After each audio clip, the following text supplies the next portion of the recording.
So you've decided to put your house on the market. Now you need to know what to do when getting a house ready to sell. It's what we're talking about today, so keep watching.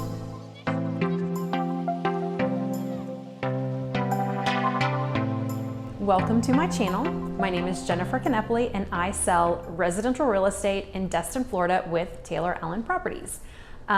If this is your first time to my channel, you might want to consider subscribing. Click the subscribe button. I do post every Wednesday about all things real estate in Destin, Florida. I am doing a series on getting your house ready to sell once you have decided to put it on the market. Last week I talked about curb appeal. This week I'm going to talk about the inside of your home and everything you need to do while busting your butt to get your home ready, not just to put it on the market, but for professional photos and ultimately getting the biggest bang for your buck. I don't know why, but the number 10 is always the perfect number for all things tips. So here are 10 tips on getting a house ready to sell. The best place to start is to depersonalize your home.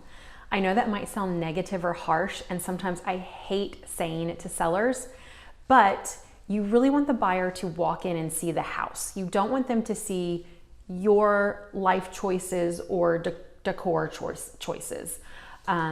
So go ahead and start packing. Pack up all your personal items that you're not going to need until you move into your new home. Declutter, remove excess furniture to create space. You really want the buyer to walk in and see a palette or a sense of suggestion to what they would want to do with the space. You want them to see themselves in it and not you in it. Clear out closets and cabinets. Do not shove everything inside of them in an attempt to declutter. I was recently showing a house to some buyers and there were multiple closet doors that we literally could not open because of this very thing.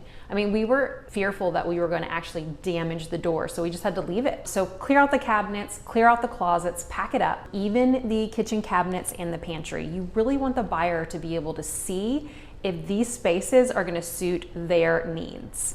Does a finished garage add value? Yes, absolutely. If you have a garage, make sure it's cleaned up and painted if needed. If you have a basement, do the same for that. Just remember that none of us are the same, and some of us can live with spider webs and peeling paint and stuff everywhere, and some of us can't. Make sure that when the buyer goes into your garage that it's not the reason that they choose a different house over yours. So clean it up, spiff it up, do what you need to do. And if you are storing packed boxes for moving in the garage, make sure it's organized in a way that people can still maneuver through the garage to get a good look. Clear off kitchen countertops and bathroom countertops as best as possible. These are the two main places you really want to declutter. Buyers are heavily looking at the kitchens and the bathrooms when they're looking at homes. So you really want these spaces to be open to them seeing themselves there and not you. Always ask yourself these questions. Does it need to be on the countertop? And if I use it all the time, is there a place I can keep it that's easily accessible? In the kitchen, don't leave any condiments or utensils or spices lying around, even if it's something that you use every day. And in the bathroom, put your toiletries away. Put them in the cabinet, put them in the drawer, and pull them out when you need to use them. I would say that this is probably one of the most important rules of thumb when coming to getting the inside of your house ready to show and have professional photos taken of your home. It is incredibly important to do a deep clean of the whole entire house, including the appliances. Aim for spotless. You know as well as I do that dust, toys, and all of our lives accumulates behind appliances and furniture in our homes. So roll up your sleeves and clean until the home is absolutely spotless. And if you don't want to do that, then hire a cleaning service to do a full deep clean for you. Clean off or declutter all horizontal spaces. That means dressers, cabinets, bookshelves, refrigerators, and so on. I don't know about your kids, but when I ask my child to clean his room, that's the first thing he does is he takes the mess and puts it on top of a horizontal space and says that his room is clean. So go ahead and declutter these spaces. If it's something you want to keep, pack it up. If it's something that you don't want anymore, then just trash it. I highly recommend getting your floors professionally cleaned. Stains in carpet, dirty grout, and weathered hardwood flooring are all red flags for a buyer offering you less money to accommodate for new flooring. So go ahead, and it's so much better and cheaper to just go ahead and get it cleaned. Have the carpets cleaned, steam the tile floors, refinish your hardwood floors. This is all going to be less expensive than essentially giving a buyer a flooring credit at closing. Don't you forget about the ceilings, including ceiling fans, fixtures, and AC vents. Clean them, dust them. If you need to repaint or replace an AC vent. Mildew from AC condensation is gross.